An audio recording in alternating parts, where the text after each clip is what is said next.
please go ahead and call our meeting to order. I'd like to ask everyone to stand for a moment of silence, and then we'll ask Councilmember Showalter to lead us in the pledge to the flag. Can we take a moment of silence?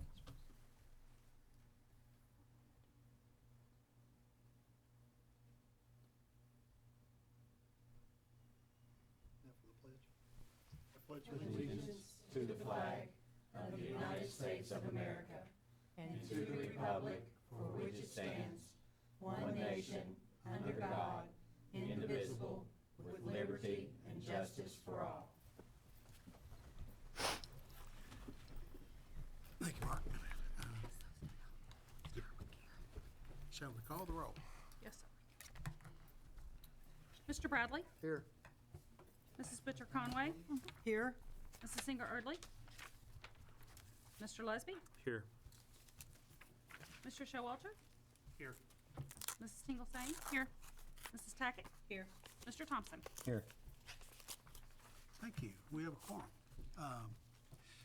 I talked to Ms. Erdley today and anticipated her absence this evening for business reasons, business and personal reasons. David, I'm delighted to have you here, and frankly, appreciate your dedication being here after the loss of your mother. Thank you. Yes, sir. Each of you should have a copy of the minutes from our last regularly scheduled meeting of April the 10th, if you'd like to look those over for any possible corrections or additions.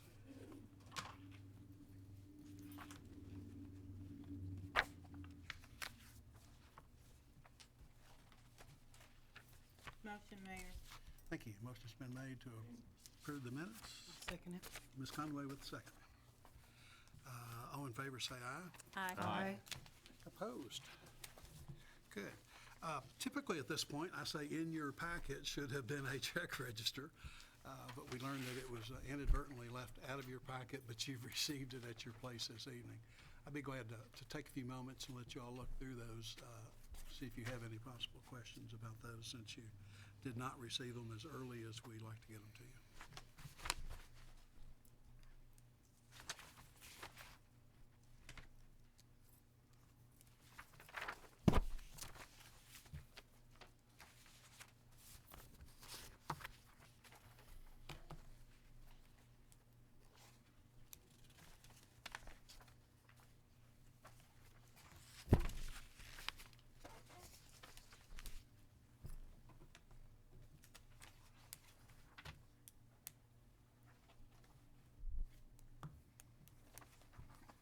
And of course, these check registers don't require council approval, just to indicate that you've received a copy of them, so if we could indicate that. And later during the meeting, if you're looking through it and you have any questions during council comments or later, we'd be glad to answer any questions that you find. We're at the important part of our meeting for public comments, and we have a good crowd here this evening. I wasn't sure if we'd have an overflow crowd or not this evening, but during the public comments, we will take the time to listen to everyone here that wants to speak. We will afford everyone that respect and give them the opportunity to talk. I would ask that folks, if they could, keep their comments in the 4 or 5 minute range, just out of respect to the other folks that may wish to speak. But we'll give everyone an opportunity to speak. I'd also like to let, for folks that are here that may be interested in changes to the sign ordinance, which would have to do with the current flag issue. We do have that on our agenda, and we expect to address that issue shortly after the public comments. We have just a little bit of housekeeping business that we have to do after the public comments, but then we're going to move as quickly as we can into that conversation, and want to invite everyone that's here for public comment to stay for that part of the meeting if that's your interest. But with those brief comments on the front end, I'm just going to go through the public sign-in sheet in the order in which people signed up, and their issues are all over the board the way they normally are under public comment. First to have signed up is Mr. Warren Price. of Rucker Avenue.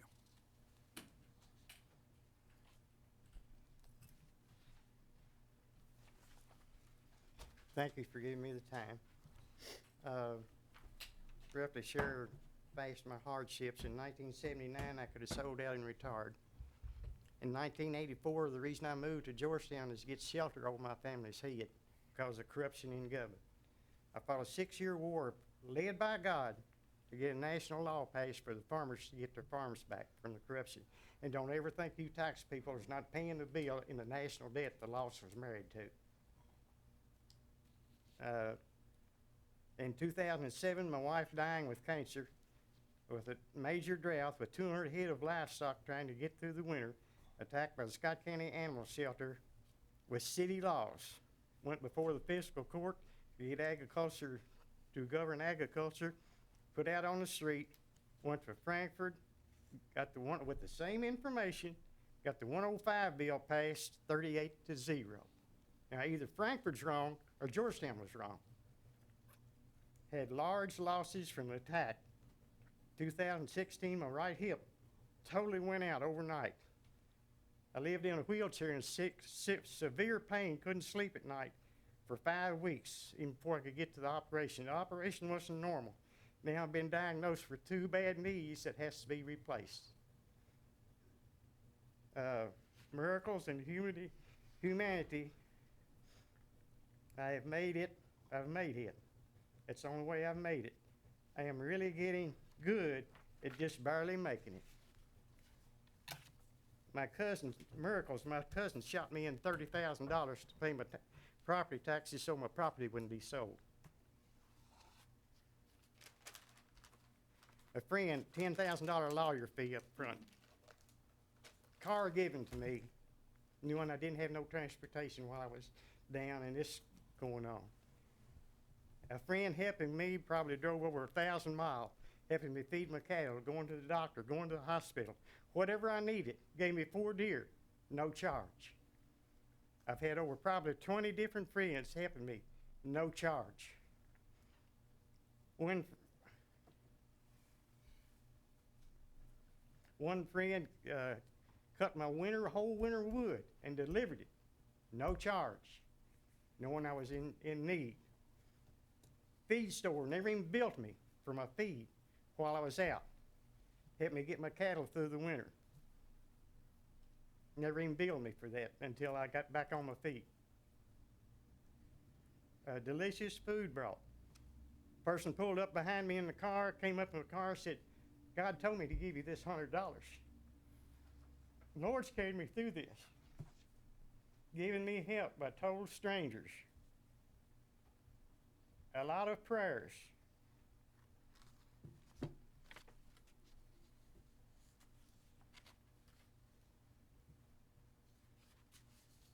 The warm winter, I had 43 head of cattle, and no money and no hay. And to me, this is another miracle. God growed enough grass, took the cattle through the winter. Never happened in my lifetime, just while I was in a tight spot.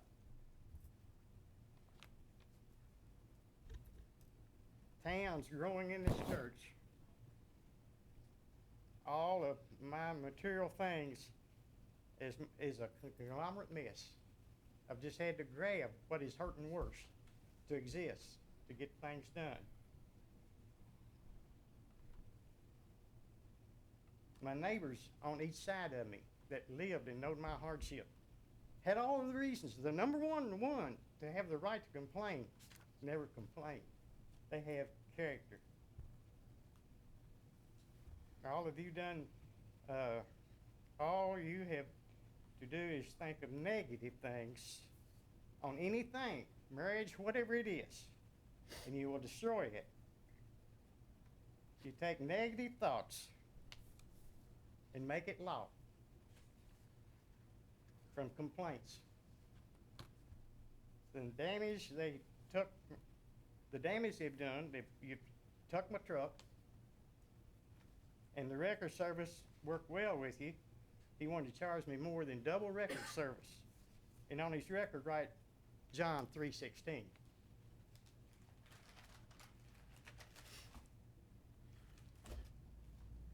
new ordinance, the city new ordinance, which I didn't know anything about, in 2016, gave me 1 week's work to clean up the conglomerate mess, me down and broke. That was, and what really irritated me, they was complaining about my freezers with my food in it. The person that brought me 4 deer laid them down on the skid. I sat in a chair and down on the ground and processed them myself so I'd have something to eat. But you're gonna take them. And I don't understand what rights you have when you start fooling with people's food if it's not a health problem. But I'll agree if you want to complain about the site, but what really got me is when you took the complaint about my wheelchair and put the power of the city behind it. To me, that's making mockery of handicapped people in this town. What have we got? What kind of heart we've got? We stand and salute the flag. That's humanity. That's freedom. We just got through dropping the big mother bomb for our freedom. The mayor was on television. You were on television last night talking about patriotic. That's freedom and humanity. 400,000 veterans has died for our freedom and humanity, for what the flag stands for. No greater love than a man to lay down his life for another. If nothing else, I'll stand here for the 400,000 that paid that price. To let us just go to the lowest level we can and attack the people that's in a wheelchair. I can't believe you done it. And going to take his wheelchair. Life of another. City and county have this big budget from Toyota. Growing this town in especially Kentucky. Not one penny have out of that budget you have to help hardship people. Not one penny. When you take a sin-sick complaint and enforce it by city law, you're just as sick as they are. And attack people that's in the big situations. We're going to have a big, beautiful city and no heart.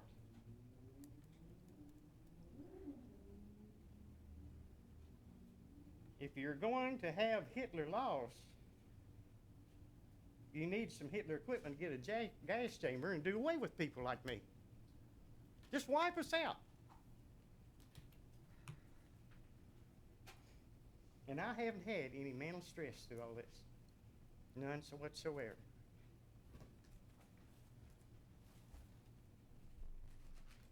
But thank God that I have godly friends. And my carport is cleaned up, and it's going to be boxed in. And you're not taking my food, and you're not taking my wheelchair. Thank you for your time. Surely to God, we can come out with some money out of this big budget that you would have something to help people that's in a hardship and not attacked. Thank you for your time. Thank you, Mr. Price.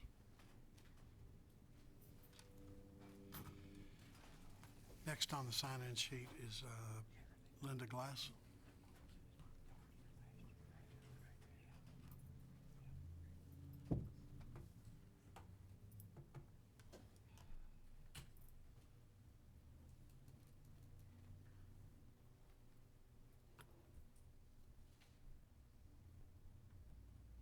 Good evening. Evening. My name is Linda Glass. I've lived and worked in Georgetown for about 40 years. I'm a member of the Chamber of Commerce. I've served on its board and I've served as its president. I was a Rotarian and I served a term as president of the Georgetown Club.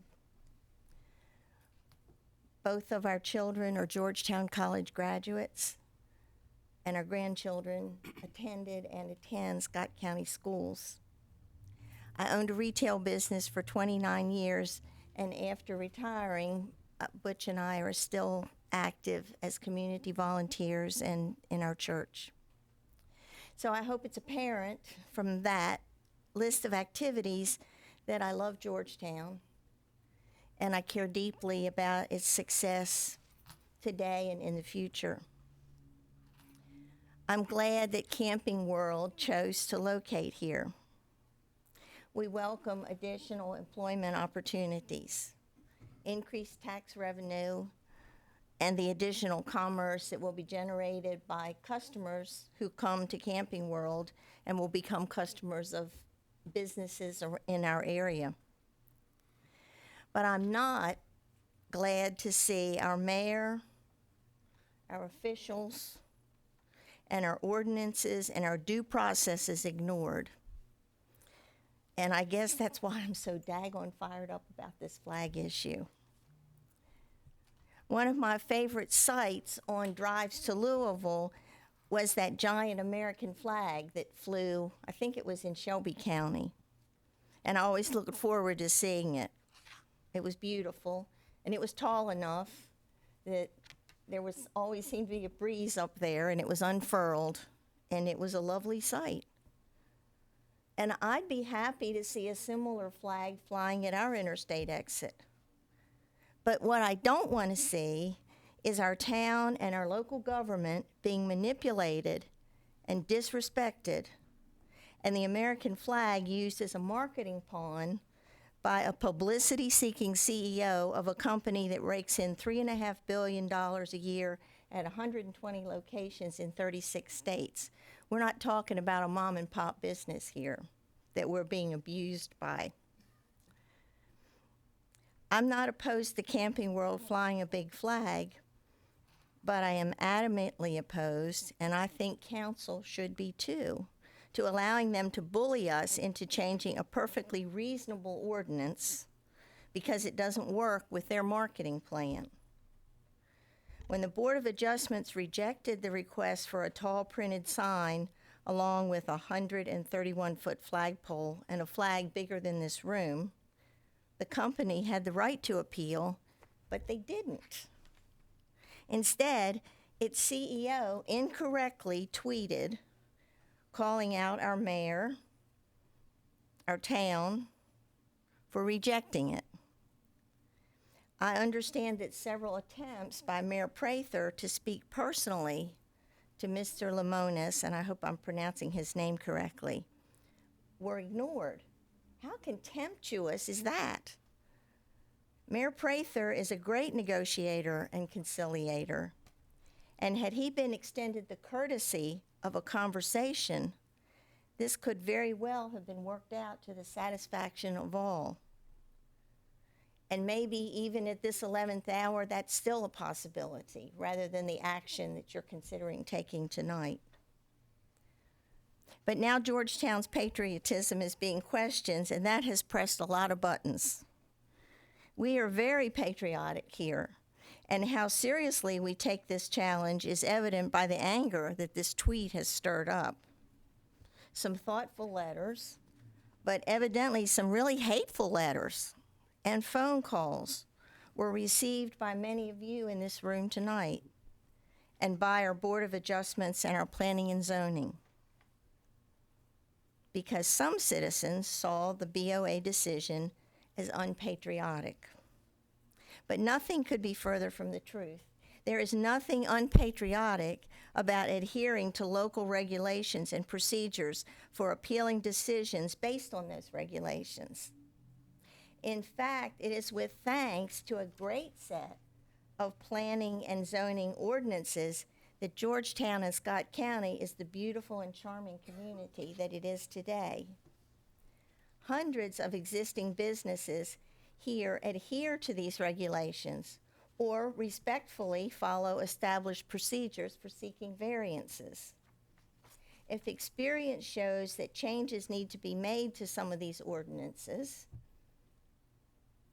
and that may reasonably happen, let the appropriate government body do it deliberately, thoughtfully, and for the right reasons, not because a reality show host and a big corporate CAO had a tweet tantrum. In summation, council, mayor, planning and zoning, Board of Adjustments, and my fellow citizens, We are being disrespected and used.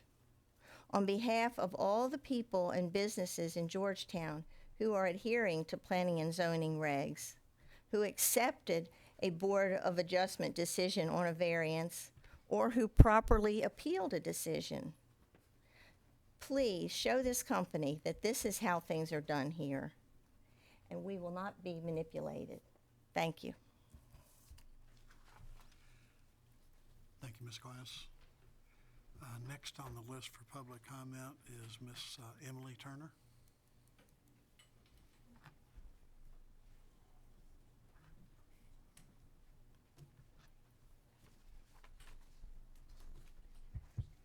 Hi, my name is Emily Turner. I started a nonprofit officially in September of 2016, and it's a nonprofit LLC, and we are officially getting our nonprofit status hopefully later on this month. I have a request put in for a 3K outside of the normal routes that you all provide, and I wanted to try to get that approved. The main reason that we're wanting to have our 3K out at Lane's Business Park Run area is because Country Boy Brewing is our main sponsor. They're letting us use their facility while they're not in business, as electricity and bathrooms and such. And then they'll be opening up after our event so our participants can partake in their fun.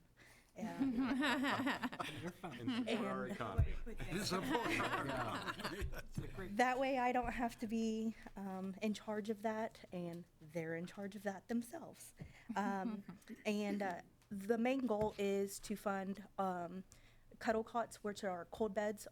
My nonprofit is for it's a bereavement nonprofit that is supposed to going to eventually help all of Kentuckian hospitals for anybody that has had a perinatal or neonatal loss.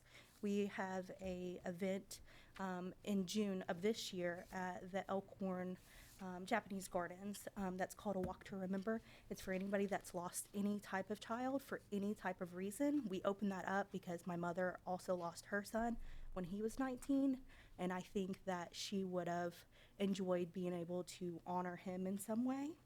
And I lost my first child in utero when she was 36 weeks. So it's something that I'm very, very passionate about, and everything that our community comes together. It's been really neat to see businesses step up when you're not a nonprofit, because you don't get taken seriously, and so that's why I've become a nonprofit, to get taken seriously.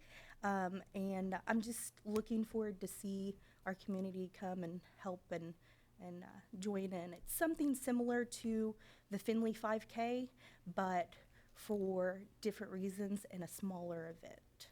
Yes, ma'am. Ms. Turner, do you have an estimate of the number of participants? We're looking at about 100.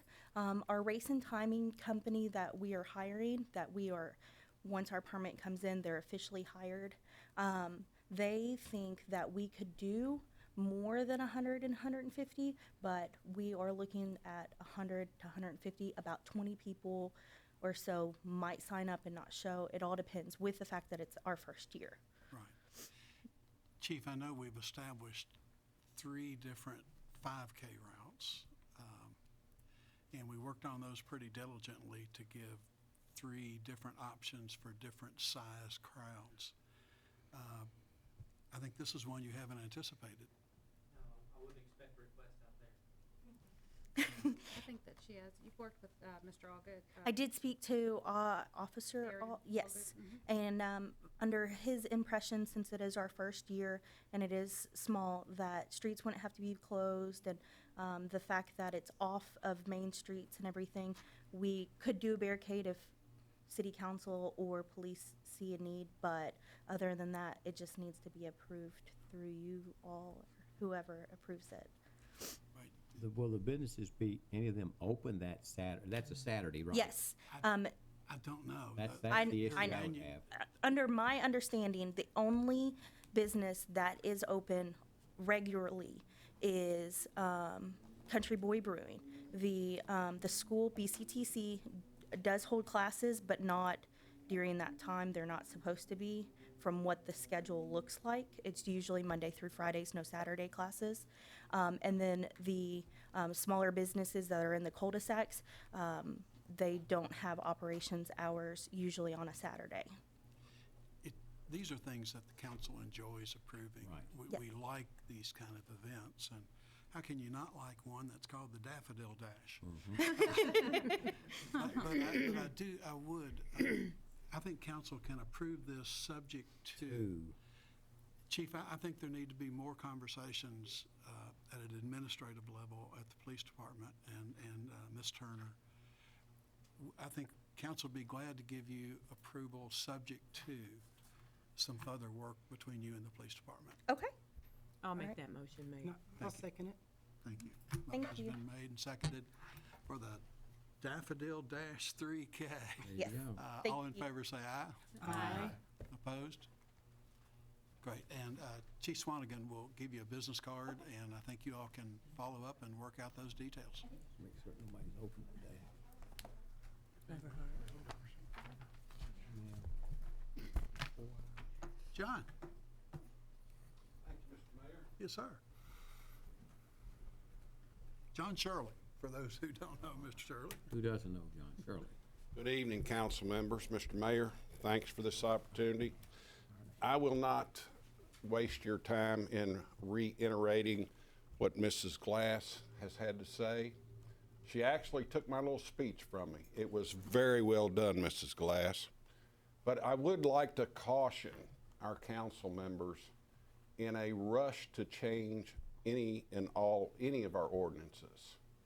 They're there for a reason, obviously. And it is a major ordeal that our taxpayers are paying for the ordinances to even become ordinances and then to try to enforce them for the betterment of everybody. We all know that. I would like to say, even though I am a planning and zoning commissioner, I am not here on an official basis tonight, and no one from the office asked me to be here. I would also, in regards to Georgetown being unpatriotic, that's the craziest thing I've ever heard. We all know that that's completely mistrue. If you look at the federal flag regulations, and there are several, under CRS-7, item I, it explicitly says that our flag should never be used for any type of advertising purposes. In my opinion, this is obviously a ploy for advertising purposes. And it's really an insult, I think, also to our community that this company would go the route that they're trying to go to get something passed that is obviously not even close to following the ordinances. And Mrs. Glass is exactly right. They have not even made an attempt to follow proper procedures to get a variance and to work with us in a proper way.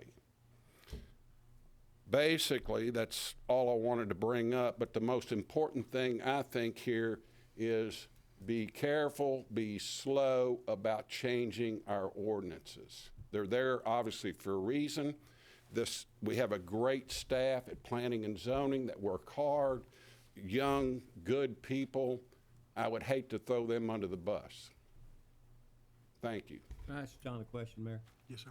John, when they came before planning and zoning for the preliminary plans for this, did the flag, was that in No. those plans? It was not. No, plans? absolutely not. Okay, that's No. one question I had. No, and we did have some in an official capacity. Now, and Matt can correct me if I'm wrong, we did have some discussion about placement of the sign. We do have ordinances, correct me, 50 feet on our interstate signs are completely different than our normal signs. But they wanted even a variance to move that sign closer to the property line. But other than that, to my knowledge, there was no other discussion. This came up quite a bit later. Mayor, can I ask John a question as well, or John, are you gonna be here later on for the discussion of Absolutely. this item on, I assume that you were. Yeah. And I don't know if Andrew was preparing, but I'd kinda like to hear how the Board of Adjustments went, what the request was, and then what was. Well, David, I don't have any knowledge of that. I'm not on the Board of Adjustments. Andrew I was probably, not at the yeah. meeting. I don't want to put Matt on the spot. I'm sure he was there. Well, that's But- fine. You can recuse or whatever, and we'll let Andrew or Matt Yeah. get to that when the time comes. Yeah, I just wanted to take the opportunity to voice my opinion as a citizen, actually. Yeah. But the caution as far as just because of one individual, obviously for personal gain, wants the city of Georgetown and the county of Scott County to change a very good ordinance that has taken a lot of work to get to the point we're at. And we feel like it's a great ordinance. It gives most of our businesses, 99%, are satisfied with them. And it's just a thing of, you well know, of beautification. And you can imagine what it would be like if we had 3,200 square foot signs everywhere. Yeah. And now I think the ante's been up to 5,000 square feet. It's so ridiculous, but, and it's nothing, obviously nothing. You can look at the front of my garage. My flag was hanging there before this came up. And as we all know, all of Main Street, that's not what this is about. It's so obvious. Yeah. Thank you all. Next on the list of public comments, Mr. Stephen Price.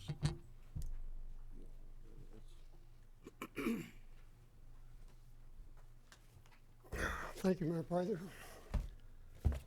I'm moving a little bit quicker tonight than I have in the past, thanks to Attorney Hartley and Code Officer Carter, because they're forcing me to move a lot of materials, manage my property under their code enforcement process. And it keeps me young to comply. And I feel good. I actually feel better for my compliance efforts. And so, but I'm doing it all by hand, with hand tools. I mean, in other words, it's a lot of hand work. And this brings me to read to you from a book that I quoted in my letter that I handed you today. Jefferson, in the early days of the country, he wrote, "The general desire of men to live by their heads rather than by their hands threatens to make cities here, as in Europe, the sinks of voluntary misery." And I think you all would have to agree with me that the code, the so-called International Property Maintenance Code on which the town relies, is the creation of people who would rather work with their heads than with their hands. And Warren Price is a man who works with his hands, and he produces. He's a producer. He's a farmer. And I work with my hands, and the more I work with my hands, the better I feel. And that's why I'm thankful to Attorney Hartley and to William Carter. And I would say that in this, by managing materials that's what, it's not making rules or enterprise. Entrepreneur is not enterprise that saves the world. It's materials for clothing, for food, for shelter, and it all has to be handled. And the people who work with their hands are the ones that make it happen, not the rule makers, not the merchants, not the in most cases, not the manufacturers. So, and when as I say, I'm grateful for the challenge of meeting your code requirements. But I would encourage all of you to join me in managing materials and using your property as a production site and a management site, and not have to not cave in to this code enforcement ethic, which demands that all property be aesthetically appealing, and that it satisfies the demands of the real estate market so that it will sell and preserve a marketable appearance all the time. Warren Price didn't buy his property because he intended to sell it. He bought it because he intended to live there. I didn't buy my property because I want to flip it. I don't care about the market value of the property. What I care about, and anybody who's a producer cares about the productive capacity of the property. And that may irritate neighbors whose only ambition is to flip their property, and they want all the property within sight to be aesthetically pleasing. But I will say, I've got the Constitution here. It's both the U.S. Constitution and the Kentucky Constitution say that you cannot unreasonably search and seize the property. You can't search a dwelling, and you cannot seize property without an oath, without a warrant. And that warrant is not issued under the state constitution without good cause, and I think it says a rational or a good reason. And the fact that my neighbor wants to sell his house, and then he picks up the phone and calls William Carter and says, well, this guy is detracting from my property value because he's raising crops on his property, or because he's recycling lumber, or recycling anything, recycling compost on his property, then he's detracting from the value of my property. And I just want to read, there was a letter appeared in the news graphic last week. It said, there's a strategy that offers a solution to what appears to be Scott County's most urgent problem: overcrowding of public roads by oversized, heavy, hard-to-control trash trucks on their way to Scott County's increasingly ill-famed landfill. All Scott Countyans, including myself, must, to reduce landfill deposits, find and rely upon alternatives to shipping trash so that landfilling becomes an obsolete practice, a thing of the past. Otherwise, Scott County's landfill must be accepted as a necessary evil. By constructively reusing discarded materials, homesteaders can create the urgently needed alternative to landfill shipments. KRS 22443.010, KRS 22443-310 authorize and encourage reductions in solid waste disposal in municipal landfills facilities by promoting reuse and reduction of solid waste, along with yard waste recycling and resource recovery.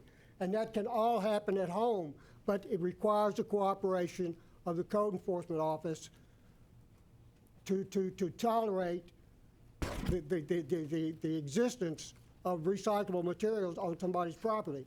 Otherwise, it's going to get shipped to the landfill, and it becomes a road hazard threat. While Georgetown Solid Waste Ordinance does not authorize home recycling, it is very urgent that residents and the town's Code Enforcement Office recognize and concede that home recycling reduces road hazardous trash shipments, such as those that killed a woman in northern Scott County in 2016 and more recently collided with a loaded school bus. Thank you. Thank you. These were all of the folks who had signed up for public comment. Is there anyone else that? If not, then we've got just a little bit of housekeeping business with the water company that we'll take care of, because it's a very quick agenda item. And then we'll move right into the discussion of a potential ordinance change. So, Bob, we'll give you a break here and let you get on the front end of that. Thank you, Mayor, Council. I have 3 items tonight that have been previously approved by our board on April the 18th, and they all relate to wastewater treatment plant number 1.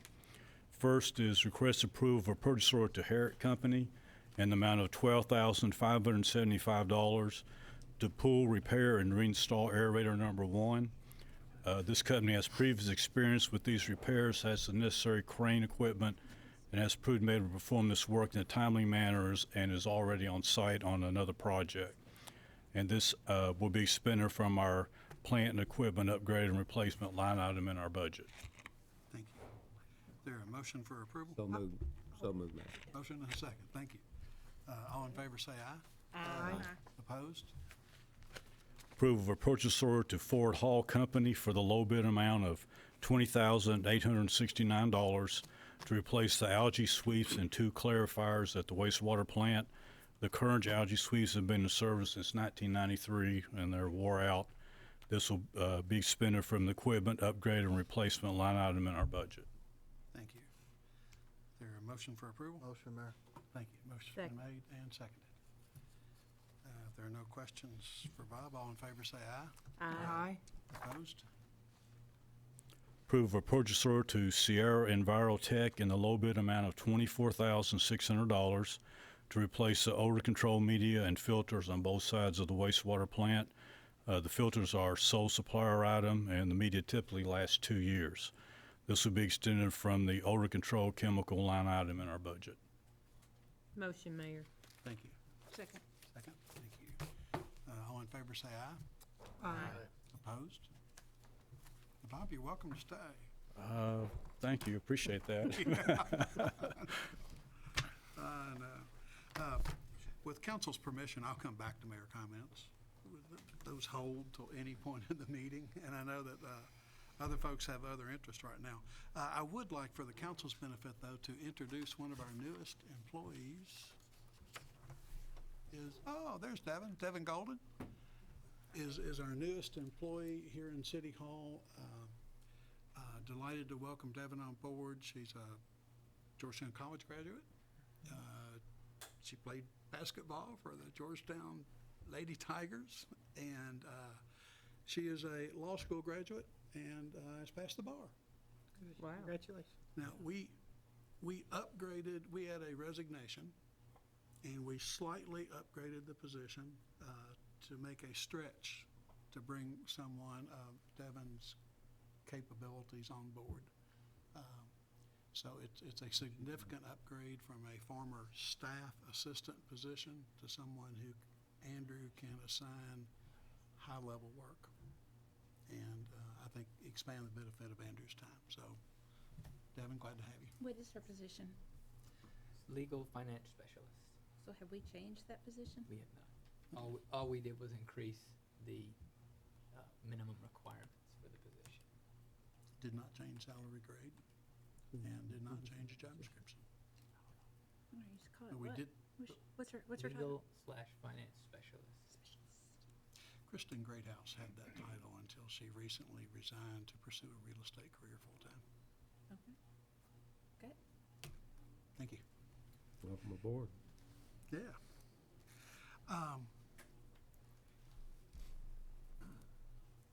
We would like to engage the council in a conversation about our sign ordinance and the implications of the sign ordinance. In particular, how those relate to some current controversies that have found our community. What our commitment to the council members is to make sure that we give you adequate information so that you understand the current law, a proposed ordinance that we have sent to you, and what your other options are. Our primary job is to make sure that this council understands all their options. And as we have that conversation, we also have to do our job thoroughly in that we have to explain the consequences of some of those actions. Frequently in public policy, we sometimes take steps that we think we've thought completely through, but there tend to be unintended consequences. And we will respect the council's wishes on this issue. We will draft whatever ordinance you ask us to draft, and we'll give you the best counsel that we possibly can. But we want you to understand the real details of proposed changes to the ordinance. I would also like to say very upfront that our Georgetown Board of Adjustments does an outstanding job at a thankless task. And frankly, I want us to keep in mind that the Georgetown Board of Adjustments is not a nameless, faceless political entity.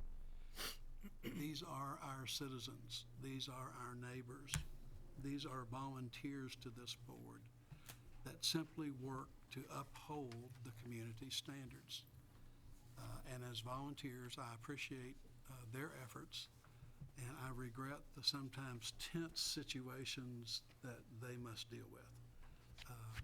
They deal with the variances, the times that planning and zoning issues don't fit neatly into reality, and they have to deal with that reality and make it work for both parties. So I compliment the Georgetown Board of Adjustments and want to defend them to the fullest in the job that they do for our community. And with that little bit said, obviously there's been intense interest in this issue. And you all have had the questions. We certainly have had the questions. And none of us are immune to the materials on Facebook. We were asked by a couple of council members to have an ordinance prepared for tonight. So the ordinance that I asked Andrew to prepare is one that we knew was legal. We knew was constitutional. That ordinance was sent to the council on Saturday. To this point in time, we have received no comment about the ordinance. We received no comment about the proposed ordinance. We asked if anyone wanted to sponsor the ordinance. There were no responses to that. So we just want to have a dialogue with you and make sure that we craft an ordinance that meets your expectations. And we are glad to do that once we finish the conversation. I'd like to kind of understand the situation. Maybe I haven't been on Facebook, and quite honestly, I hadn't seen the email either, although, you know, I'm sure it was sent out, obviously. But I guess I'd kind of like to know what transpired and how we've arrived at this point in time. Yeah, and what I'd be glad to do, David, Matt Summers is an employee of the Planning and Zoning Commission.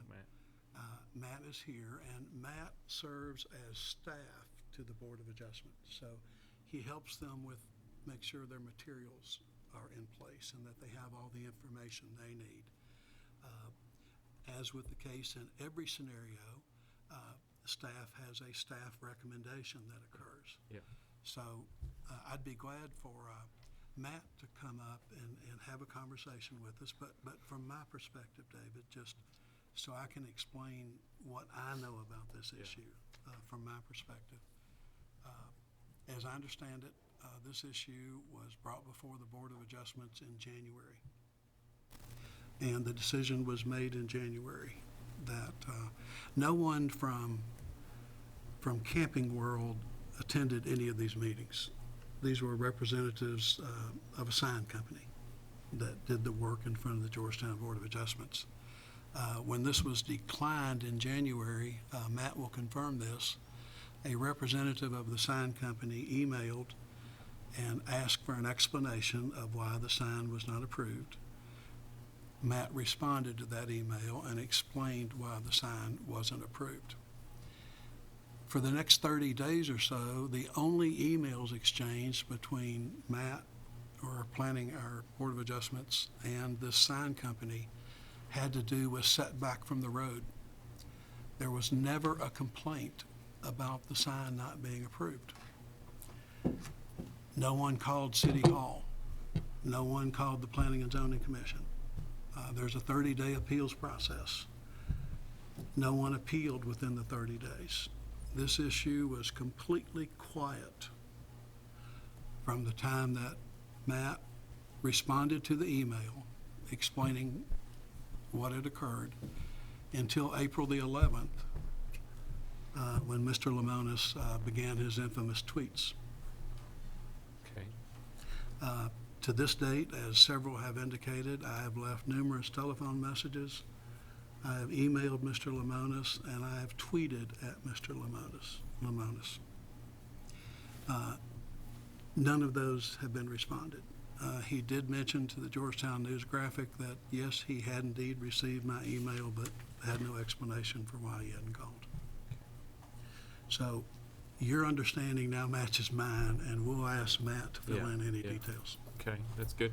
And it's not totally unusual, and Matt, you could probably attest to this, for a representative not to be at a meeting regarding a sign, a variance request. yeah, A lot of that's- time the sign I mean- company, they represent that owner in most cases, don't they?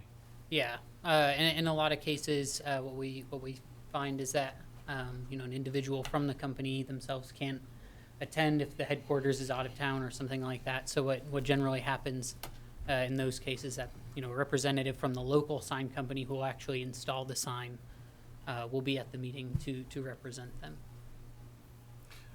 So Matt, do you already know what you want to say to us, or do you want me to ask you a kind of a specific I mean, question? I can answer any questions. I think the mayor did a very good job of summing up.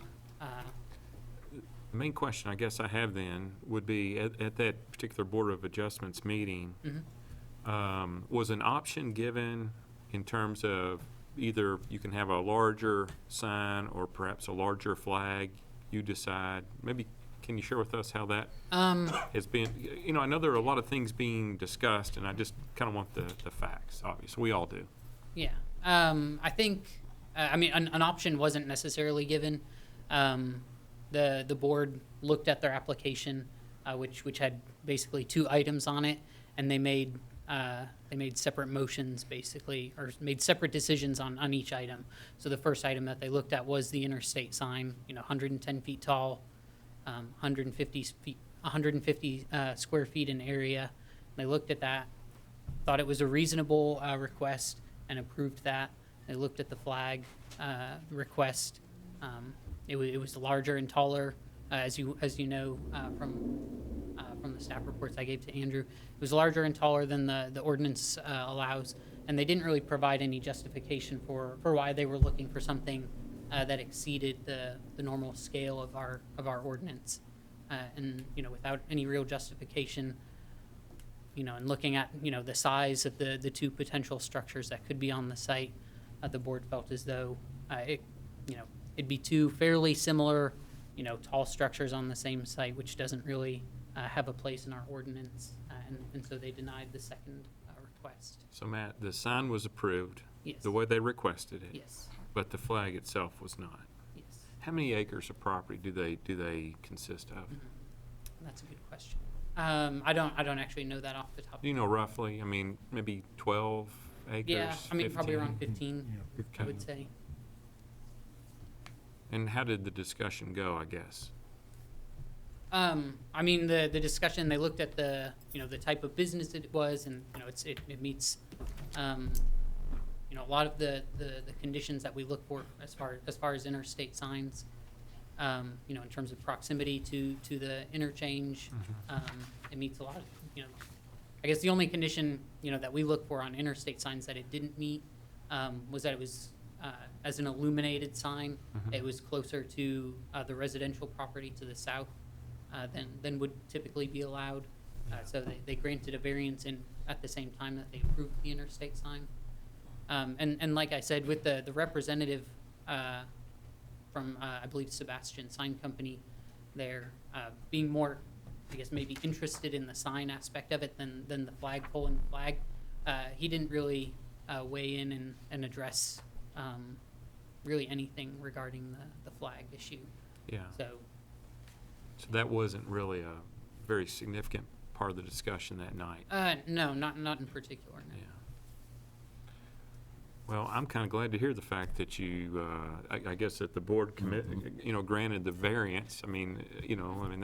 That's certainly a token, and it does show the willingness to try to help a business and work with a business. And that's something that we've discussed here many, many times, and so anyway, at least in my mind, that's a positive. I wish that Mr. Lemonis would communicate with you, Mayor, and I feel like that this issue might be able to be best resolved if perhaps you all could discuss it, or if they could attend another Board of Adjustments meeting. I guess as of, around 4:15 this afternoon, they did submit another application to the Board of Adjustment. Okay. And I believe they're requesting a 150-foot flagpole and a 5,000 square foot flag. And during a meeting like that, you all have the latitude, or the board has the latitude to make an adjustment to that as well, right? Yeah, I mean, a conditional use permit, can be fairly flexible.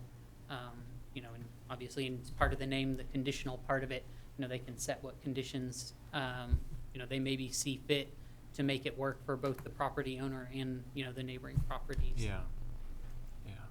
I think personally, it would be better if the Board of Adjustments makes a decision and works this out than us have to stick in the middle of something. That's some good information to know. I mean, Matt, at any point did the Board of Adjustments make a ruling that in any way said an American flag is not welcome on the property? No. Did the Board of Adjustments consider the American flag a sign, or did they think it was a sign? No, they didn't think that it was a sign. I think what they felt was that, given the size of both the flag and the pole, it would have visually been almost as though there were two tall, not necessarily advertising, but two tall similar structures on this one property, where the regulations regarding structures type like that happen to fall under the interstate sign. So if we look to a similar regulatory framework as for guidance, what they were proposing wouldn't work had it been to interstate signs. So what if he comes back to you at the next Board of Adjustments? What's going to change with the Board of Adjustments? I mean, he's asked for even a bigger sign, a bigger flag now than he did before. Yeah. So what's going to change? I would, and this is just my opinion, but I would recommend that the applicants, in this case, provide some justification as far as how it might improve the public safety, welfare of the community, those types of things. Yeah. Well, is that going to be a recommendation from Planning and Zoning to accept the sign if that criteria is met or not? I don't know at this time. I still plan on, communicating with the applicants, either by phone or through email, regarding, various things such as the placement of their sign on the project site. And so, I don't know, at this time, I don't know what my recommendation would be. I need to examine their application a little bit more. It sounded like you probably needed a little more information when they came to you before. Yes, and that was reflected in my staff report at the time, which I had also sent to the applicants prior to the meeting. Okay. I want to back up what Matt's saying. Reading his staff report, that's pretty much what he said, was they haven't given us any information. And his staff report essentially said we need that information before we could grant a conditional use permit. But what the board actually held was that it's considered another sign. And when I read the ordinance, I actually think that's the correct interpretation. Because here's what the ordinance says. So it broadly defines sign. Sign is pretty much, any device that, is colorful or has a message or symbols that is, not otherwise part of a structure. It's a separate freestanding anything. And then it also defines what a flag is. And then basically what it says is it carves out from the permit requirement, because that's really what the sign ordinance is all about, is saying what signs require a permit. It carves out from that permit requirement any flag under 32 feet in square footage on any pole under 32 square feet. So the result of that is to say anything above that is, whether you want to call it a sign or not a sign, subject to this ordinance. So the default position is the definition in the ordinance of any sign over 25 feet is an interstate sign. So they treat that flagpole as an interstate sign, requiring proof of all of the various and sundry provisions. So in that way, even though there wasn't really any explanation to their holding, that's from a legal perspective, that is the correct result, in my opinion. So we need to change the definition of, because I like what you put here with the commercial versus non-commercial, to make it more clear for, because I do not agree that we have a great sign ordinance. I think it's a terrible sign ordinance, and it's too cumbersome and too complicated. But on that, we should change it to non-commercial versus commercial that you have in here. Well, that is one element of it, but that does not alone answer the question. No, it doesn't. Right. Yeah. The one provision in that ordinance states that once it's assumed that a flag meets the criteria established in the ordinance for granting a conditional use permit, that it should not be considered as a sign for purposes of determining number of signs, because the sign ordinance says you can't have more than one interstate sign per parcel. So it would say you can have an interstate sign and you could have a flag, because that flag, for purposes of counting number of signs, would not be included. We did want to address that point so that the Board of Adjustments would have that flexibility when they did their consideration. So are we looking at amending the ordinance before they have their next meeting? Well, their next meeting's coming up, isn't it? When's your next meeting? Our next regularly scheduled meeting, When you'll be considering their application? May 8th. Notices were sent out today. They requested a special meeting. I didn't know if that was part of our intent tonight or someone's intent tonight. It wasn't part of my intent, but I didn't know if it was someone's intent.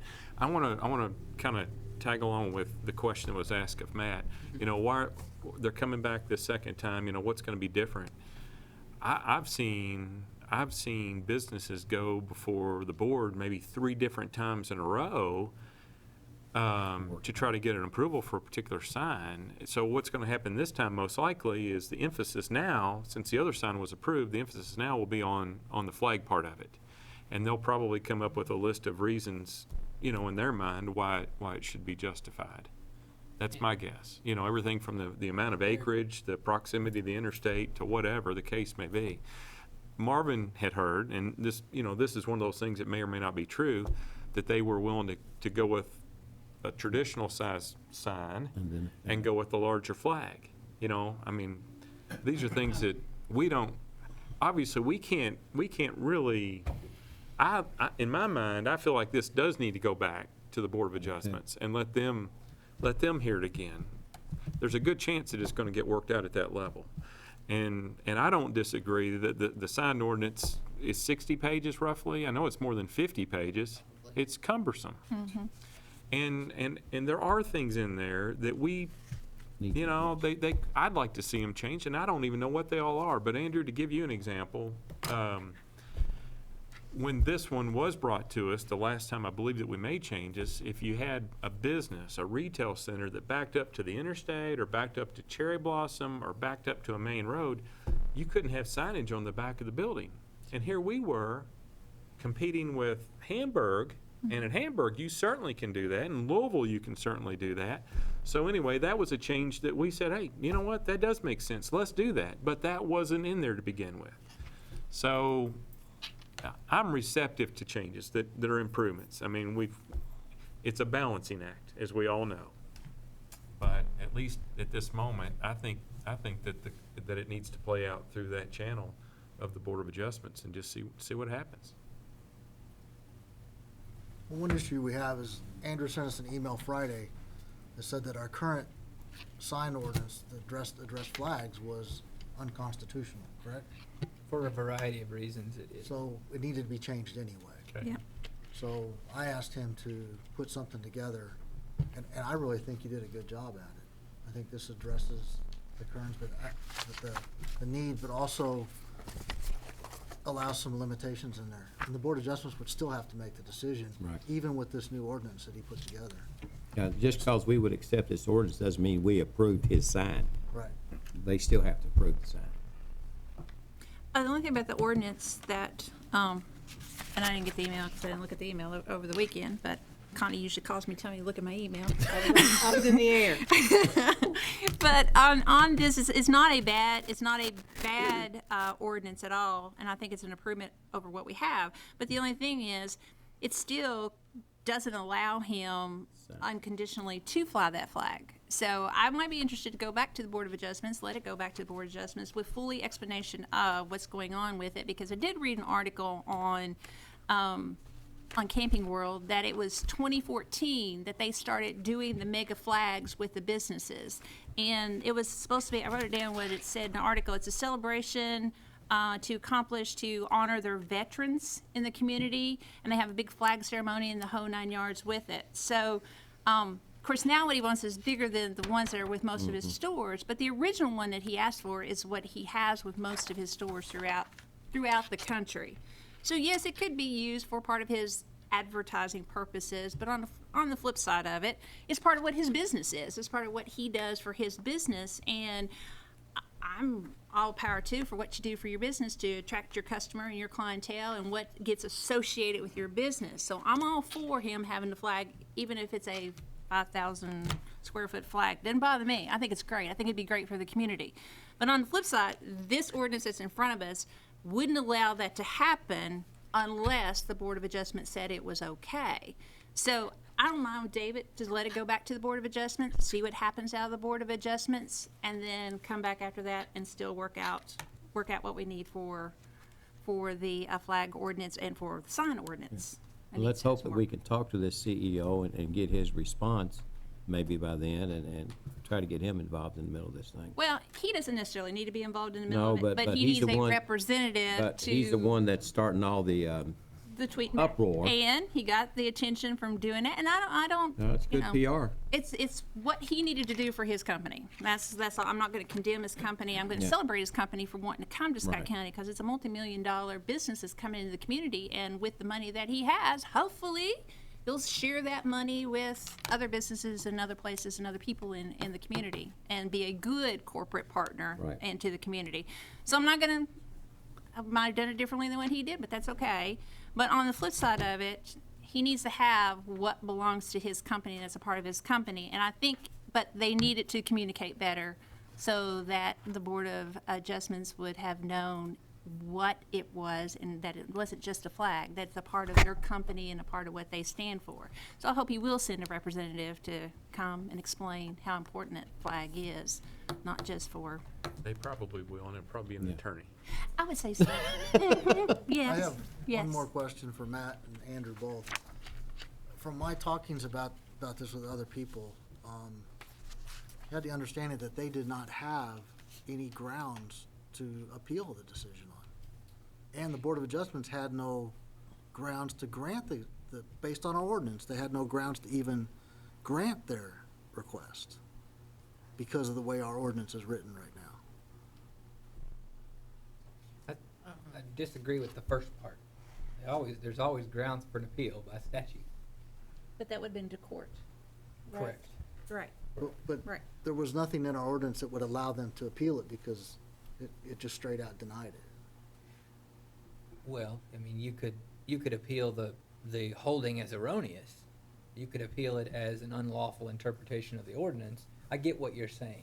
Okay. Their decision was not based in fact, but what you're saying is their decision was based on the fact that the ordinance didn't allow it. But wouldn't they have the right to turn around and resubmit an application with all of the different reasons why they feel like that they should fly it?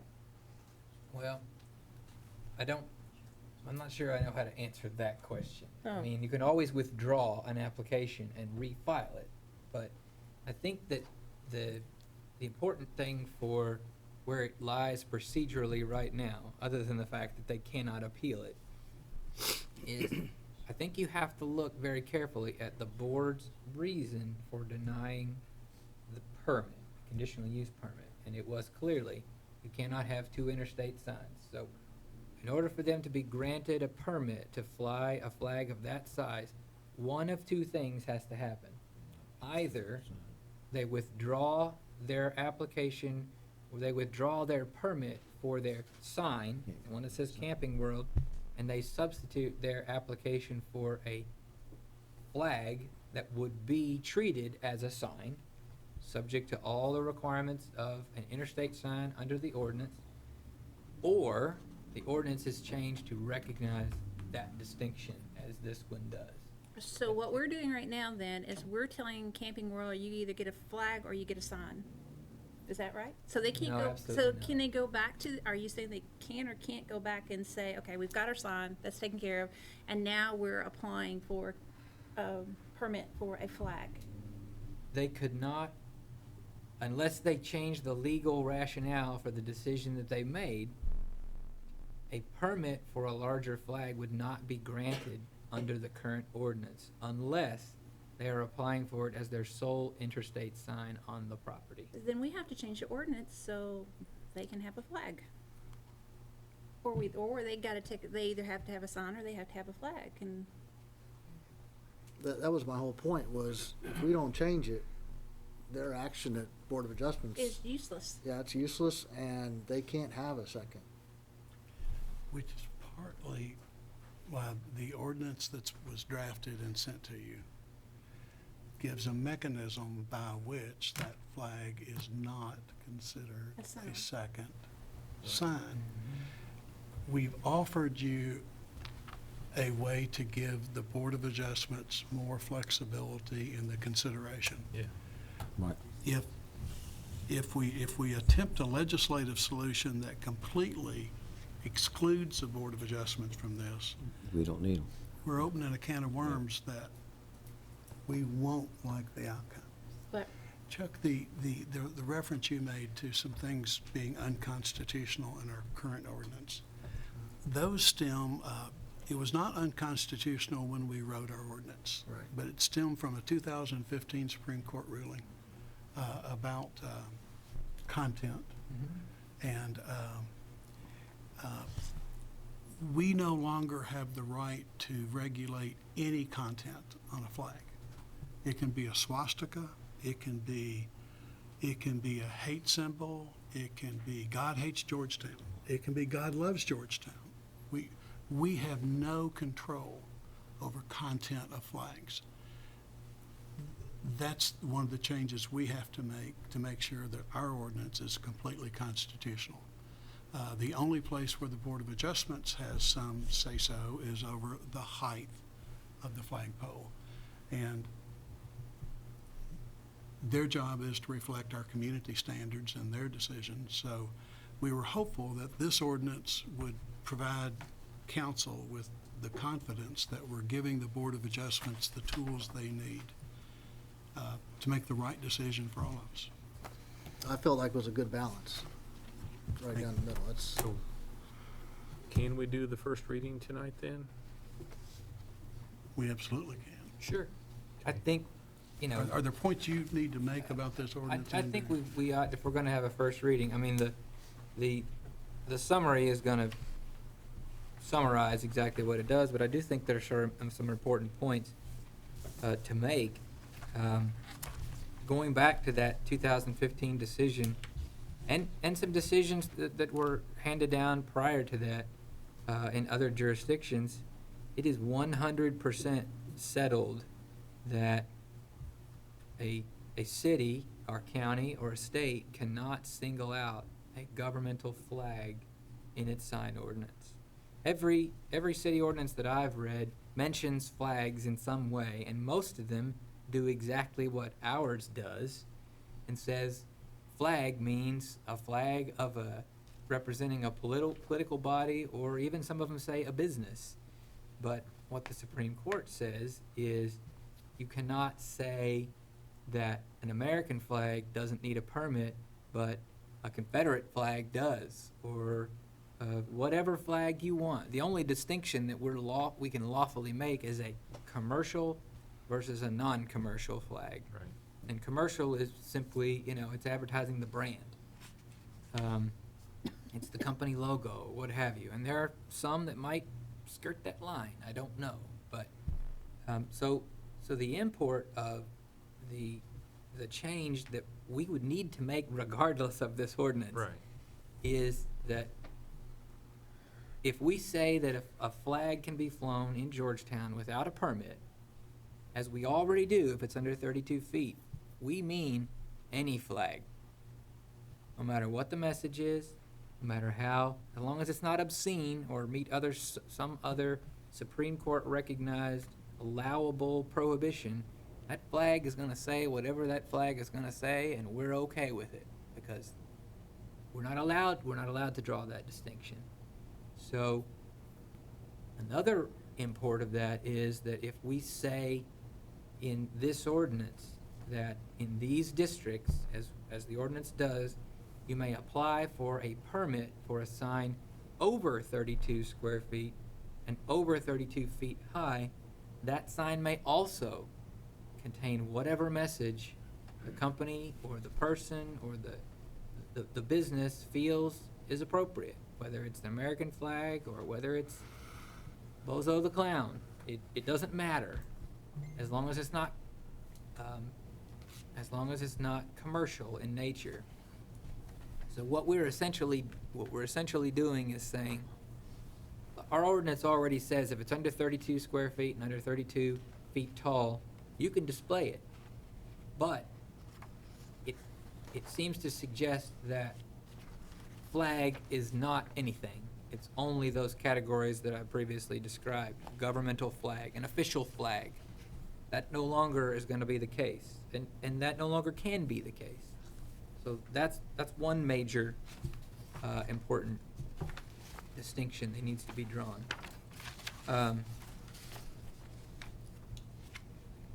So in this case also, the way I drafted the ordinance was to limit the availability of commercial signs, or I'm sorry, non-commercial signs that exceed the 32 feet in height to be limited to those same zones that interstate signs are limited, to which interstate signs are limited. Because right now, in the city of Georgetown, you cannot have a sign higher than 25 feet tall unless it is in one of those recognized jurisdictions, one of those recognized districts. So this limit for above 32 feet, I kept to zones B2, B4, B5, I1, I2, P1, and P1B. I don't know what those are. I just know that's what's in the ordinance. And those are all the business zones that would be applicable. Yes. Okay. Andrew, can I ask Matt a quick question that might relate to this? What about the distance from the setback from the property line? What's being required for our signs or for flags along the interstate? Most normal, what we would call freestanding signs, pole signs, monument signs in business districts can be set back, or have to be set back at least 10 feet from the property, from road frontages, basically property lines along a road. And that's not the pole itself, but that's the edge of the sign. Is that correct? Yes. Okay. And then interstate signs are regulated differently. The ordinance mentions that they need to be set back appropriate with the zoning district, which for this sign in particular, or the interstate sign in particular that they were discussing with this application, means that it needs to be at least 50 feet from any property line along a roadway. But not the state or the interstate right-of-way, Yes, the interstate right-of-way as well. including that? 50 feet. So if his flag is, can I ask him a question? Yeah. If his flag, his new proposal is 50 by 100 feet, Mhm. that flagpole would have to be at least 100 feet off the property line. Or at least 50 feet from the property. But the Well- flag is 100 feet long, Yeah, so, that's true. You'd have to be 100. I mean, yeah, Because one of the- that's true. one of the conditions that I wanted to put in there, that the flagpole had to be off the property line at least as tall as it is. I think that's reasonable. So if it's a 150-foot pole, it has to be 150 foot off the property line.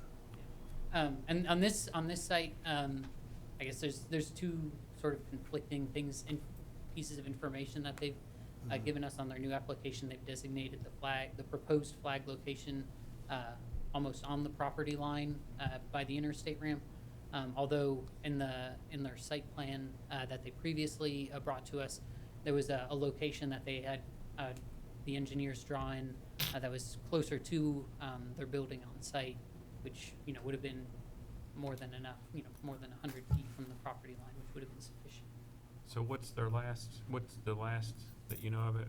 It wasn't on the property line, it was, I mean, their latest proposal has it very close to the property line. yeah. You know, I mean, the effectiveness of it diminishes the further away you get. I would almost think the 50 feet would be, Well, this ordinance, to be clear, says for a flagpole that exceeds 32 feet, it shall meet the minimum distance requirements of an interstate sign. So it will be treated as far as distances goes, same as an interstate sign. It had to be at least 50, yeah. what's that, 50 feet then, Andrew? I'm not positive. I'm saying it's Yeah, 50 feet, then it is. What we would call the front yard setback for the B2 zoning district is Yeah. 50 feet. Okay. But you wouldn't allow a sign, interstate sign, to protrude over the property line, No. correct? So if the flag's 100 feet wide, it could be flying out 100 feet. So it had to come back 100 It would foot. have to be set back 100 feet. Doesn't have to be.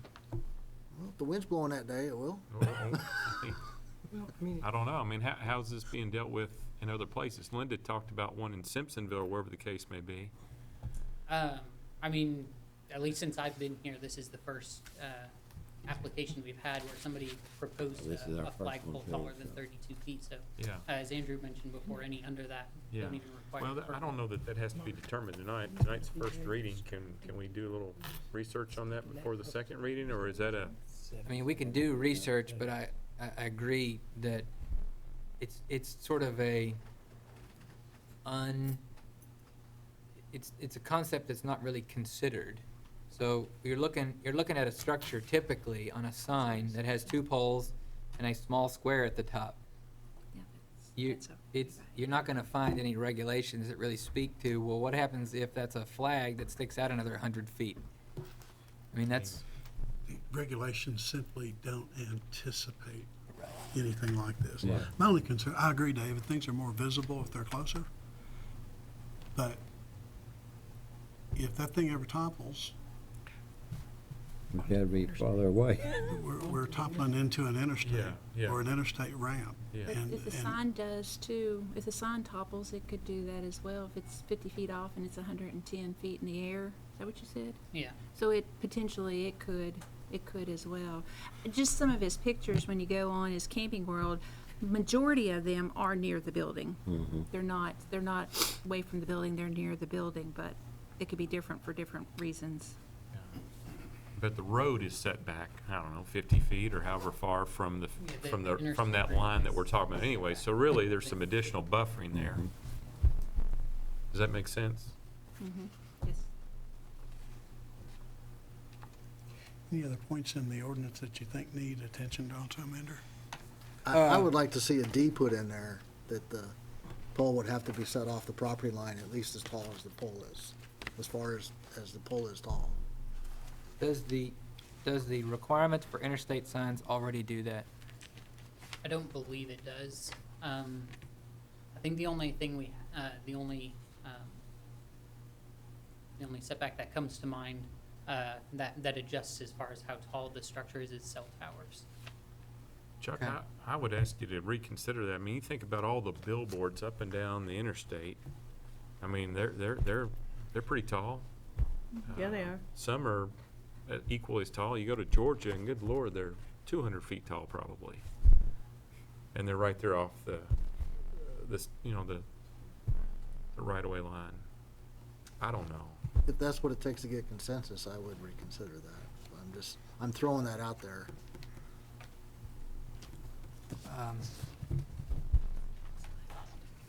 Another thing I did was equalized it's not necessary, but I equalized the flag permissions for non-permitted signs for commercial and non-commercial, and translate that into English.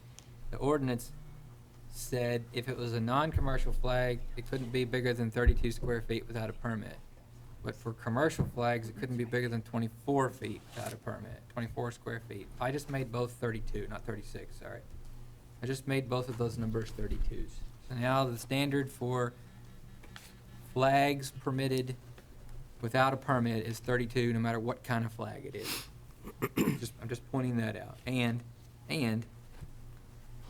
on commercial flags, limiting it to one per parcel, and on flags that exceed 32 feet, one per parcel. I have a question. You just said, repeat what you said. You said, non-commercial flags, one per parcel if it exceeds, If it exceeds 32, it needs a permit. but if they have the 150 foot, but then they have 2 or 3 short flags, that's okay. Totally okay. No limit on the number of flags under 32. Because you see lots of companies that fly 3 or 4 different flags in front. Okay. Yeah, in fact, this particular lot lays out so beautifully along it that would be nice, interstate yeah. ramp. There could be 10 or 15 32-foot American flags that would be very attention-grabbing. That's not their desire, but they can have as many of those as they want today and tomorrow. And of course, restate the fact that all poles, regardless of size, have to meet basic engineering foundation requirements, building code. They're not gonna fall over. If they're gonna be lit signs, they gotta be inspected by the electrical inspector. They gotta be maintained. They can't be allowed to deteriorate, that kind of thing. Otherwise, that's a summary of the ordinance. That's all the things that you need to know. If y'all are comfortable with that, we intended to have this ready for discussion and first reading if you wanted to move. But the bottom line is that no matter how we accept this ordinance, if it passes, it still goes back to Board of Adjustments. All this is doing is giving them Give them the flexibility the of what. flexibility to make the changes that they, Yeah. if they want. Yes, Yeah, ma'am. as it is right now, the Board of Adjustments can't even grant it. Right. So Well, it's not in here for them, yeah. we have to allow them a tool to work with, and hopefully they will grant it. And if they don't, then I guess we'll come back and see what else we can do. But it's fine with me to give them something to work with. Because apparently they didn't have it, because the American flag's not a sign, but that's how it's interpreted in our ordinance, correct? And every other ordinance, Okay. every other city. Yeah, we have checked with a couple of other cities, and Andrew's checked on his city attorney listserv, and we can't say this with certainty, but knowing the ordinances that exist in other cities across Kentucky, if Camping World had come to another city in Kentucky, they very likely would have run into these same hurdles. Right.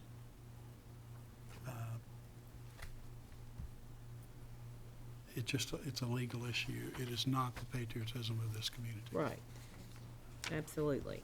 If there are no other changes, I would like to sponsor this. Fine with that, and if you all are ready, we can proceed with first reading. Yep. You all good? Good. Okay, Andrew, Tracy, Yeah, I got it. great. An ordinance amending the Georgetown sign ordinance. Summary, amends the Georgetown sign ordinance to define non-commercial flag and commercial flag. Allows display of non-commercial flags not exceeding 32 square feet in area or attached to poles not exceeding 32 feet in height in all zoning districts without a permit. Allows one non-commercial flag per parcel exceeding 32 square feet in area and/or attached to a pole exceeding 32 feet in height to be displayed in certain districts with a conditional use permit. Defines non-content-based criteria that must be satisfied for the conditional use permit. Allows the Board of Adjustments to approve a smaller flag or shorter pole when necessary to satisfy the criteria. States that a permitted non-commercial flag that otherwise satisfies the requirements for a conditional use permit shall not be considered a sign for purposes of a limit on the number of signs in the applicable district. Allows one commercial flag per parcel not exceeding 32 square feet in area or attached to a pole not exceeding 32 feet in height in commercial, industrial, and professional office districts. Provides the commercial flags exceeding 32 square feet or attached to poles exceeding 32 feet in height are considered interstate signs. makes various amendments for consistency with revised provisions, provides for severability, repeal, or inconsistent ordinances, and an effective date upon passage and publication. Thank you. The way our process works in Georgetown, for those of you that haven't been to a council meeting, we do first reading by summary, and it does not require a vote tonight. Ordinances in Kentucky require 2 readings, a majority vote, and then publication. So what we've done tonight constitutes first reading of the ordinance. I anticipate at our next meeting, which will be May 8th, then we'll be prepared to have second reading and a roll call vote to hopefully pass this ordinance. And then it will become effective upon its publication. And then, if the Board of Adjustment doesn't approve the sign, then you will hear lots of tweets. Yes, ma'am. Well, I'd love to be the Board of Adjustments and be told, do this or else, but I'm not going to treat the Board of Adjustments that way. I'm just saying, they'll hear from it. This is a very passionate issue. I wish that we could say it's only the American flag that could be, Right. that we just protect the American flag, have the American flag fly as high as it could possibly flag. But I realize with what Andrew's saying that we can't do it quite that easily without having multiple other flags. But on the flip side of it, it's private property rights, and if you want to fly a flag, let people fly the flag that they want to fly. So hopefully. But this gives them the leeway and a lot to work with to make a good decision. Well, before the Board of Adjustment didn't have the tool No. to do what they needed to do. So now they'll have the tool that they need to do, and hopefully they can do it, because I'm telling you, people want to see the flag fly. Yeah. So, Yeah. I think all of us like to see the American flag fly, and no one has that desire unto themselves. Well, every meeting, we stand and pledge to that Yep. flag every meeting, and that, Yep. you know, we've had a lot of family members and friends, you know, fight and gave their lives for us, so. and Georgetown's becoming a destination place. Lori's done a fabulous job with tourism, with our community building and growing the way it is. So I just think the flag would be marvelous to help with that, to say, oh, we're the home of the Camry, we're the gateway to the Bluegrass, we're 5 minutes from the horse park, everybody stays here when they come. Well, what exit do I get off? The one that has the biggest flag in Kentucky is right there. So I think it'd be marvelous for increased business and community awareness for our community, so. Thank you. If we could move back up to mayor's comments briefly, and they're not going to be long tonight. The first one is actually on your agenda, an executive order reappointing Bobby McDowell to the Georgetown Housing Authority for a term to expire in April 2021. The Housing Authority Board is very tightly regulated by the way the appointments have to be made. Both political parties have to be represented. Right. And a resident must be on that board. Bobby was filling an unexpired term, so this will be, I believe, an appointment to his first full term. I'll make a motion for his approval. I talked to Bobby today, and he's very excited about being a member now. He really enjoys working on that board. Good, thank you. So, Motion. Second, thank you. If there are no questions, all in favor say aye. Aye. Thank you. Just a reminder, we had, I think, mentioned this earlier, Friday is Arbor Day, and we are going to celebrate it at the UCO Inn at 10 o'clock Friday with some tree plantings. And we've been working with some Toyota representatives that are donating the trees and helping us with the right species. So if you've got time Friday morning, join us at the UCO Inn. We have been spending some brain cells thinking about Water Street parking. And we frequently talk about, in Georgetown, we have success problems. Well, we have as big a success problem on Water Street and West Main Street as we could possibly hope for. So we've been offering just all kinds of ideas and bouncing them back, one-way, potentially one-way with diagonal parking, or one-way with parallel parking on both sides. But we recognize this is such a big issue that I've encouraged Kyle to do an RFQ for a design company to help us look at the recommendations we got from the University of Cincinnati students and help the council with some information to make sure we make a good decision for how we help Water Street. As a part of one of our grant applications, we think there will be some work done on getting people from one side of Main Street to the other at Water Street. But just wanted you to know that we're going to get prices on this and see what kind of services might be available, and then we'll bring it back to you all to discuss. But we think it's time that we take some real hard looks at Water Street and see how we can help that parking situation. Were there signs put up on Water Street, no parking on the right-hand side of the street? There always had, we talked about this today, there had always been signs at either end of Water Street saying no So you parking can make the on turn. this side of the street. Somewhere along the line, in the very middle of the block, there was a sign that got up that said 2-hour parking.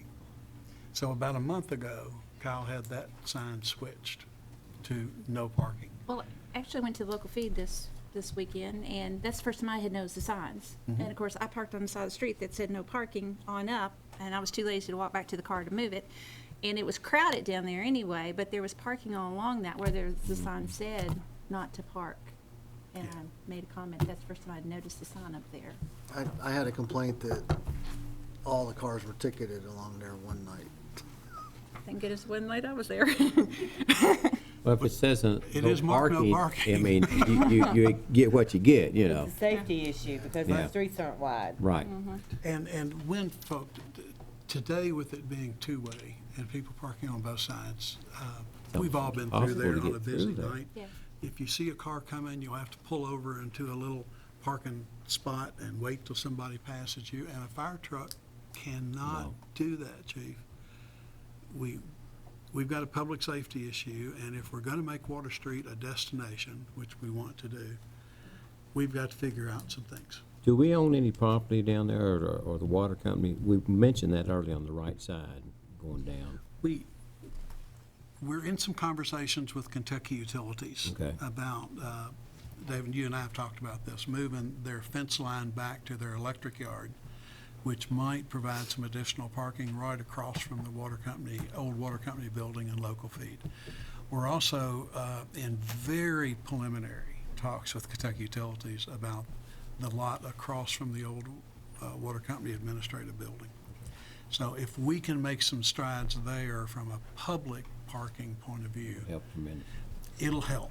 And then we can work with business owners to try and massage it from there. But I think we've got to go first. Yep. And we've got to come up with an idea or two. Well, there was actually no parking this weekend. In the part that we have public parking down there, there was nobody parked in that, so that would have been 6 or 8 more parking spots that were there. And lazy that I was, I pulled in there, and then Kevin said, "There's one closer," so I pulled out. We went to the one closer, then we got out and saw there was not supposed to park there. But so it is. There Hope is. you went on in and enjoyed your dinner. I did actually. But there is some parking down there. It's just not being used, and I don't know if maybe we could put a sign up there that says public parking there, Yeah. and that might help. We're, Lori's also helping us think through some downtown wayfinding, some signs that are, they're good for motorists to take direction from, but also they'll be detailed enough to where you can walk up, find your spot, Okay. and figure out where you might want to go as well. Okay. So I think there are lots of improvements we can make, but it's time for us to start talking about what they look like. Delighted to report that, you remember we talked at length about our Victims of Crime Advocate grant. We went through several fits and starts with that, but we got it on the right track with the right job description and the right salary level. And proud to announce that Georgetown has a Victims Advocate now. Her name is Megan Shook. And she will be contacting victims of crime and offering them services that we want our citizens to have. Mark your calendars for May the 13th. Saturday, May 13th is the Hazardous Material Day out at Toyota. And you all may have a brochure. I'm not sure. It is, Is this it? May 13th, 2017. We did extend the hours this year. We contributed slightly more. Well, we contributed a lot more. We went from a $5,000 contribution to a $10,000 contribution. And we did ask for a slight expansion in the hours. So you'll notice that for Georgetown, Scott County residents, that's available from 9:30 in the morning until 3 in the afternoon. A lot of people uses that. A lot of people take advantage of that, and I hope to clear out my garage this spring. And that is all the mayor comments I have.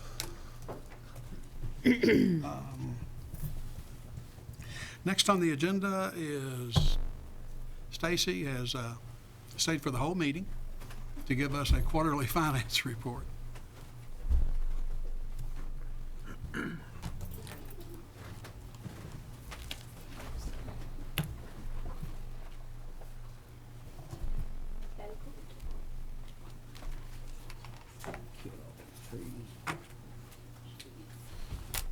Thank you. It's all yours. Oh. No, it can't be. It's for us three, sorry.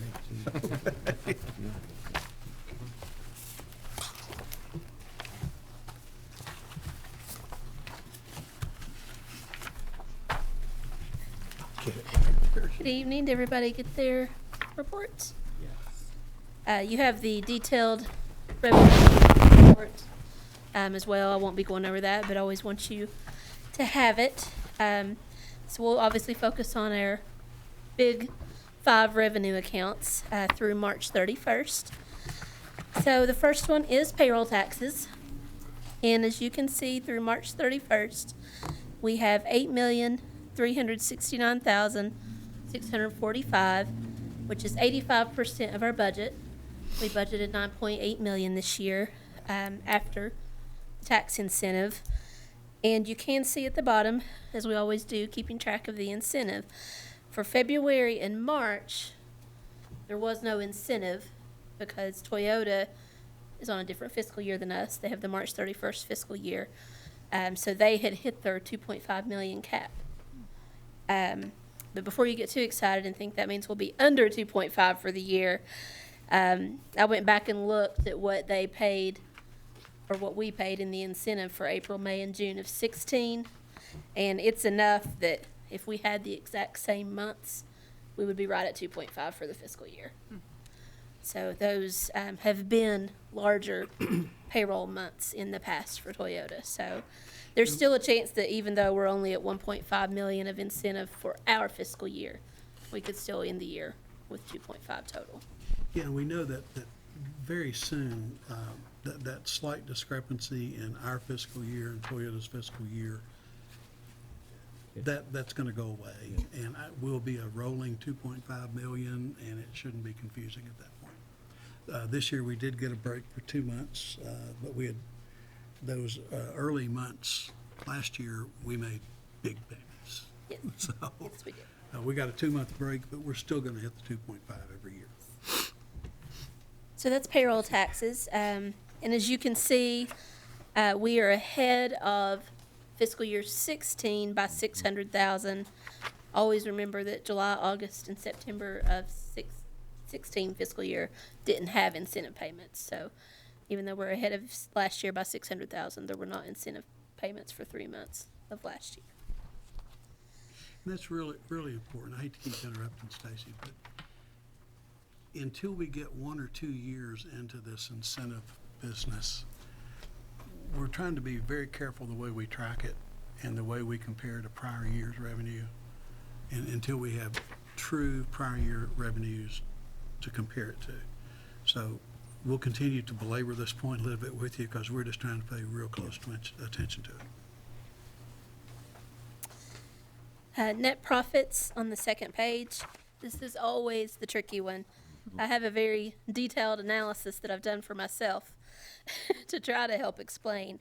But as you can see, our total receipts I'll call it receipts instead of revenue, are $3,658,924 to date, which shows as 131% of our budget. However, out of that 3.6 million, we have 2.1 million that's estimated payments for Toyota on their 3/31/17 fiscal year. If it's like most years, we will not know until January of 18 what that tax actually is. So we have quite a long gap before we know how much of that 2.1 million that we've received is true revenue to us. In addition to the fact that Toyota usually carries a credit balance with us. They usually just roll that forward from year to year. Oddly enough, you'll see this come up with the April receipts. They have actually requested a small refund be given back to them. So we have about a $183,000 refund. So out of this 3.6 million, we're going to be writing a check back for about $183,000, which is probably not the full credit, but it's, I think, due to an amended return for 2014 that showed they owed less tax than originally stated. This is real crystal ball gazing. We see very large numbers in these receipts, but we know that they're subject to refunds, and refunds frequently happen. Yeah. So it's a big number in our revenue budget that we can't entirely count on until so far into the next budget year that it becomes part science and part art in determining this line item. Yes. So the Toyota factor removed for the most part, our other income is at about 1.5 million. This report ends at March 31st through April 20th. I had some updated numbers. We've gotten about 600,000 additional in net profits. And that's notwithstanding the 183 we send back to Toyota. But one thing that the Revenue Commission always does is at June 30, 16, or June 30 of any year, their auditors always list in their audit how much we owe back to companies. So there's always someone who has a credit carry forward or a refund due.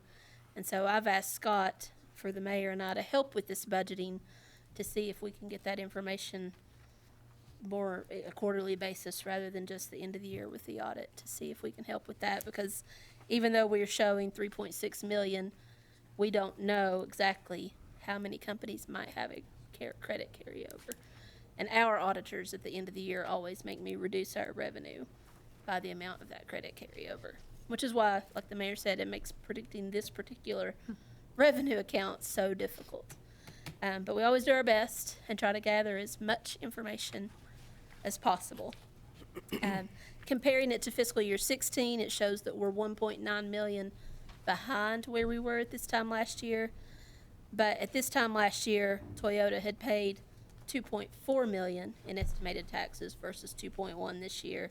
And then we also had that additional 1.7 million from the 2011 return. So don't let that number scare you too bad when it shows how far we are behind last year. It's all due to Toyota and the additional payment we received last year, and they paid more in estimated payments last year. Good news last year, but we can't duplicate it this year. No, not so far.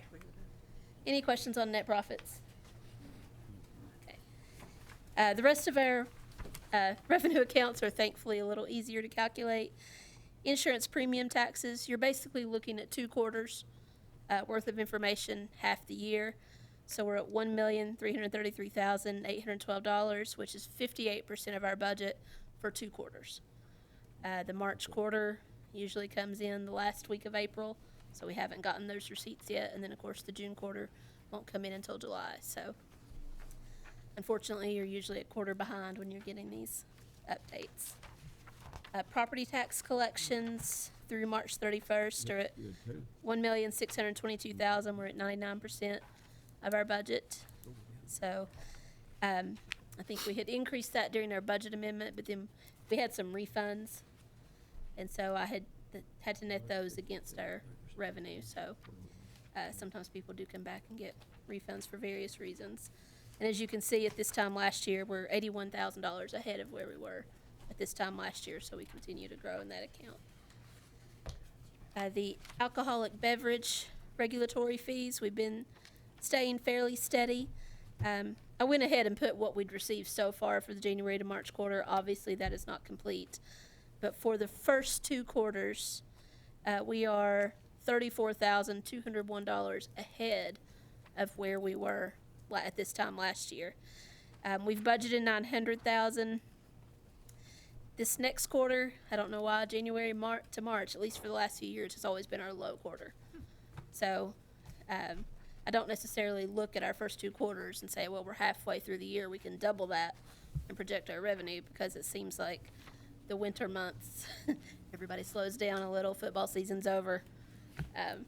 So that's the only thing I can figure out. It's winter and football's over. It seems to be our lowest quarter of the year. So, any questions on the revenue update? If there are no questions, thank you, Stacy. Thank you.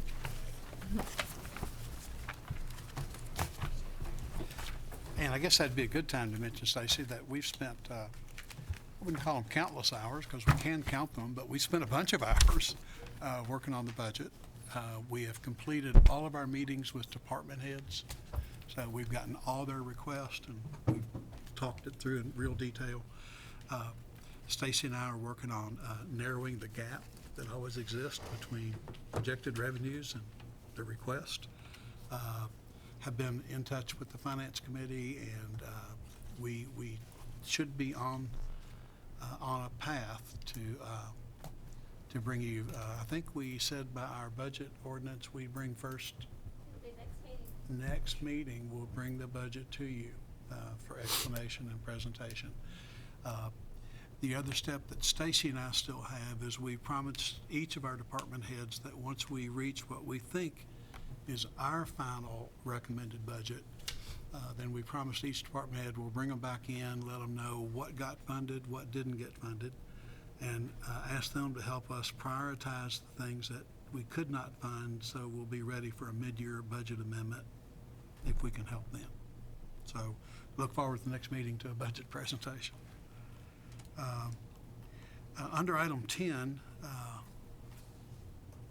Robert's still here in the back of the room.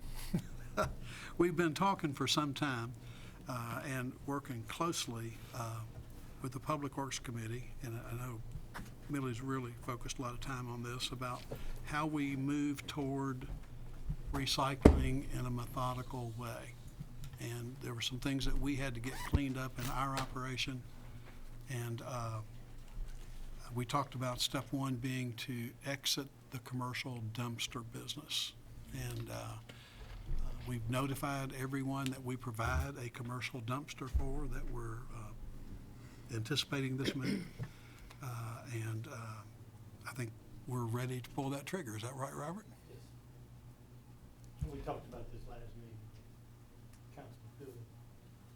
So we what's helpful for the council tonight is that the commercial dumpster rates were not in our solid waste ordinance. They had just been adopted in some method other than the ordinance. So for us to withdraw or exit the commercial dumpster business does not have to amend the solid waste ordinance. We can do it simply by a municipal order to approve exiting the commercial dumpster business. So would you like to read that, and then we'll talk about it? An order approving the dissolution of the City of Georgetown Sanitation Commercial Dumpster Service and authorizing the mayor to sign all relevant documents. Whereas the City of Georgetown spends approximately $176,000 each year to operate the commercial dumpster service and only receives approximately $35,000 in revenue for said service, indicating that the residential sanitation fee is subsidizing commercial customers. And whereas the City of Georgetown serves approximately 30 commercial dumpster customers, which is an insufficient customer base to provide efficient and cost-effective service. And whereas the City of Georgetown commercial dumpster customers shall be immediately notified of the city's order and given ample time to secure alternate sanitation services. Now, therefore, it is hereby ordered by the Georgetown City Council that the City of Georgetown shall exit the commercial dumpster sanitation service effective July 1st, 2017, and the mayor is authorized to sign all relevant documents. Ms. Conway, is that a motion you'd like to make? Yes, I would. I thought you might. I'll second it, Mayor. And Public Works Committee has made the motion and the second. And, you know, the numbers are, you know, not misleading. They're right there. We're losing $141,000 a year by just providing this service. I mean, if we ran a business that way, Karen, we wouldn't be in too long, would we? No, and the good news is the private sector is ready to step into this and take care of this opportunity. Motion's been made and seconded. Any further discussion? Yes, sir, Mark? For those 30 customers that will be impacted by this decision, says that the city will immediately notify Have to know about those customers. Is that going to be in writing or just going, how's that communication going? I'm assuming, you know, if y'all are okay with it, I'll just send them another letter saying that per municipal order, whatever, that we are July 1st with their, when next to business. We've already notified them once We in writing. notified them that we were looking at this. We did not tell them we were gonna do it, the council was taking this, and we're looking at it. You're also going to give them names of people Yes. to It can help contact so they can keep their dumpsters they want marked. We're just not going to just cut it out completely, just cold on them. We're going to let them know who they can get a hold of and so. And the reason we picked July 1st is school's the biggest player of our commercial dumpster. And they have to follow the same rules on bidding and soliciting bids like we do. So I give them time to get them in before school kicks in. We're hopefully giving everybody enough time. And we will finish this school year out. Okay, all in favor say aye. Aye. Opposed? Several more steps to come, but we took the most achievable step tonight. Now we'll continue to work on the commercial Herbie matrix, and we'll bring that back to you next. So we'll do this in a I think that will have to be part of the ordinance change. Should be coming soon. Any other questions for Robert? While I'm here. Thank you, sir. Thanks, y'all. Robert. Now it's my favorite time of the meeting. It's council comments. Billy, would you like to start tonight? Don't have any, thank you. All right, Marvin? Nothing, Mayor. Okay.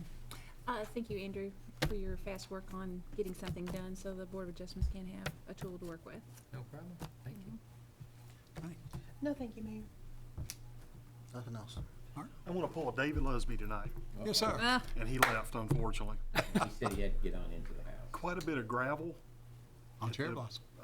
Well, That would be what David would say. That was David would have said that. David would have said that. at Connector Road and 460, Yeah. right there at that intersection, Connector 460. not Cherry Blossom. Okay, anything else to come before the council? If not, then we'll stand adjourned. Thank you all.